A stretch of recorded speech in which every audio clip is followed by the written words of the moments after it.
გამარჯობათ. უღმერთოები ამბობენ ხოლმე. გვიჩვენეთ ღმერთი და ვირწმუნებთო. ფარისეველთა სიტყვებს ერთ-ერთში იმეორებენ. გადმოდიო ჯვრიდან და ვირწმუნებთო. მოდით ავხსნათ, რასთან გვაქვს საქმე. დაცემული ადამი ღმერთს დაემალა. ვეღარ აიტანა იმისი მიახლოება, ვისაც მანამდე სიხარულით ესაუბრებოდა. სიცოცხლის ქვეყანაში მოკვდა, სიხარულის ქვეყანაში მწუხარებამ შეიპყრო. ჩვენ როგორც ადამისა და ევას შთამომავლობას, ეს უბედურებაც მემკვიდრეობით დაგვრჩა. მაგრამ ზოგს მოსწონს ხოლმე ეს მდგომარეობა, კმაყოფილია და ზოგი პირიქით ეწინააღმდეგება ამას. ცდილობს გადაალახოს, გადასძალოს, უფალთან დაბრუნდეს. ღვთის აუტანლობას ზოგადად მეორეული სიმპტომებიც აქვს.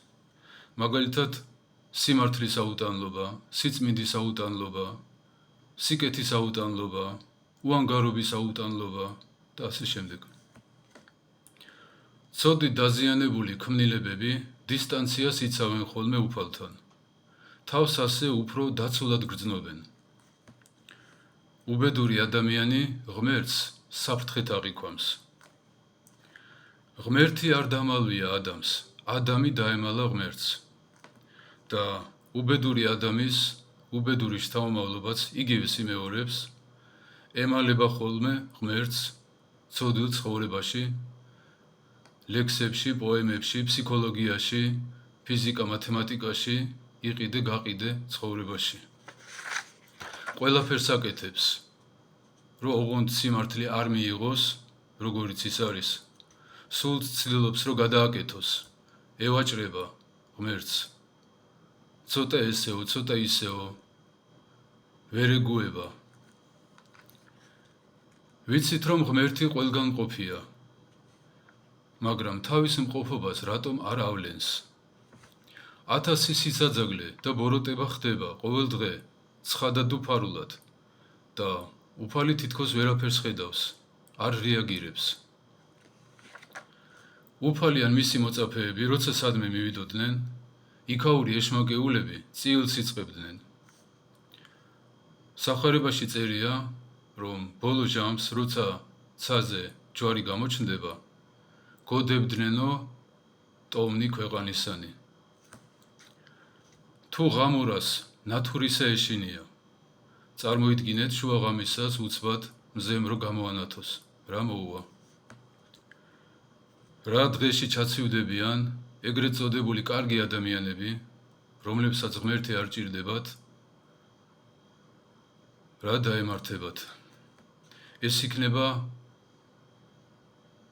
უდიდესი სულიერი მიწისძვრა, მთელი მათი ღირებულებების თავდაყირა დაყენება.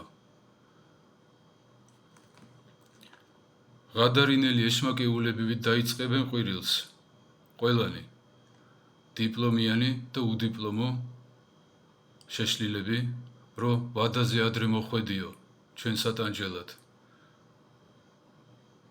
ჯერ ძალიან მოხუცები არა ვართო, კიდე გვაცადეო, ცოდოთ. და ღმერთი უფრთხილდება ადამიანს, დროს აძლევს, რომ გამოფხიზდეს, მოინანიოს, გამოსწორდეს, რომ სასუფეველთან თავსებადი გახდეს. აი წარმოიდგინეთ ორი ღრუბელი, ერთი წყლით გაჟღენთილი, მეორე ბენზინით. ცეცხლთან მიახლოება ორ სხვადასხვა შედეგს გამოიღებს. და უფალი გვიფრთხილდება ხოლმე, არ ავლენს თავის მყოფობას, რომ ჩვენ არ დავიღუპოთ. იყო ასეთი დიდებული ადამიანი, იოანე სინელი, და მან ასეთი რამ დაწერა. ყველას, ვისაც სურს და ეძიებს ღმერთს, იგი გამოუჩნდება მათ, რადგან ცვალებადობას არ განიცდის და მიკერძოება უცხოა ღვთისთვის. ანუ, ამოცანის ამოხსნა, ეს არ არის რაღაც თეოლოგიური დისპუტები, 9 დიპლომიანი პროფესორების რაღაც დასკვნები და ასე შემდეგ. ამოცანის ამოხსნა არის უცოდველი ცხოვრება. ღმერთი შეგვეციოს.